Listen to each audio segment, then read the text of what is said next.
AP cabinet నుంచి 5గురిని తొలగిస్తారా? 4 ప్రాంతాల నుంచి 4 వైదొలగనున్నారా? తెర వెనక చంద్రబాబు కసరత్తు చేస్తున్నారా అంటే అవుననే సమాధానం వినిపిస్తుంది. ఆ 4 మంత్రులు టీడీపీ వారే కావడం గమనార్హం. కూటమి అధికారంలోకి వచ్చి ఏడాదిన్నర దాటుతోంది. ఈ క్రమంలో మంత్రివర్గాన్ని పునర్వ్యవస్థీకరించాలని చంద్రబాబు గట్టి ప్రయత్నంలో ఉన్నట్లు సమాచారం. క్షేత్రస్థాయిలో కొంతమంది మంత్రుల పనితీరు బాగాలేదని నివేదికలు వస్తున్నాయి. ఈ క్రమంలో మంత్రివర్గ విస్తరణలో వారి తొలగింపు ఉంటుందని ప్రచారం ప్రారంభమైంది. ప్రస్తుతం మూఢం నడుస్తోంది.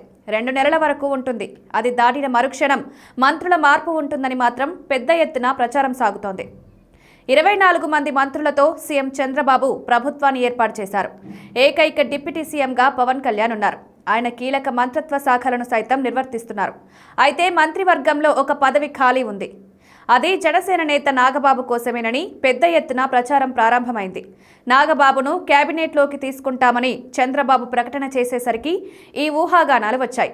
అయితే నాగబాబు ఎమ్మెల్సీగా పదవి చేపట్టి దాదాపు 10 నెలలవుతోంది. కానీ ఇంతవరకు ఆయనకు పదవి లభించలేదు. అయితే మంత్రివర్గం పునర్వ్యవస్థీకరణ వరకు ఆయనను అలా ఉంచుతారని విశ్లేషణలు కూడా ఉన్నాయి. వచ్చే వేసవి నాటికి కూటమి ప్రభుత్వం 2 ఏళ్ల పాలన పూర్తి చేసుకుంటుంది. అప్పుడే మంత్రివర్గ విస్తరణ ఉంటుందని ప్రచారం సాగుతోంది.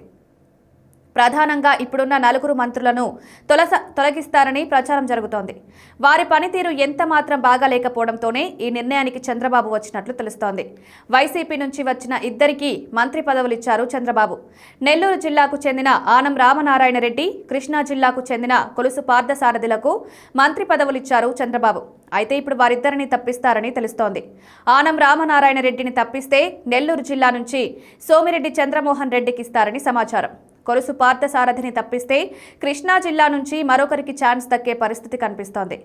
ఉత్తరాంధ్ర నుంచి గుమ్మడి సంధ్యారాణి మార్పు ఖాయమని ప్రచారం సాగుతోంది. ఎస్టీ మహిళ కావడంతో ఆమెకు ఛాన్స్ ఇచ్చారు చంద్రబాబు. కానీ ఆమె అనవసర వివాదాల్లో చిక్కుకుంటున్నారు. దీంతో ఆమెను తప్పించి మరొకరికి ఛాన్స్ ఇచ్చే అవకాశం కనిపిస్తోంది.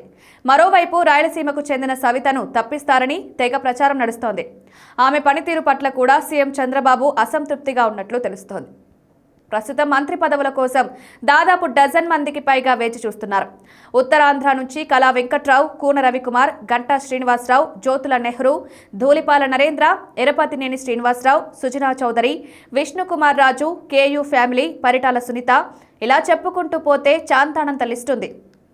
ఒకవేళ చంద్రబాబు మంత్రివర్గ పునర్వ్యవస్థీకరణ జరిపితే కత్తి మీద సామే.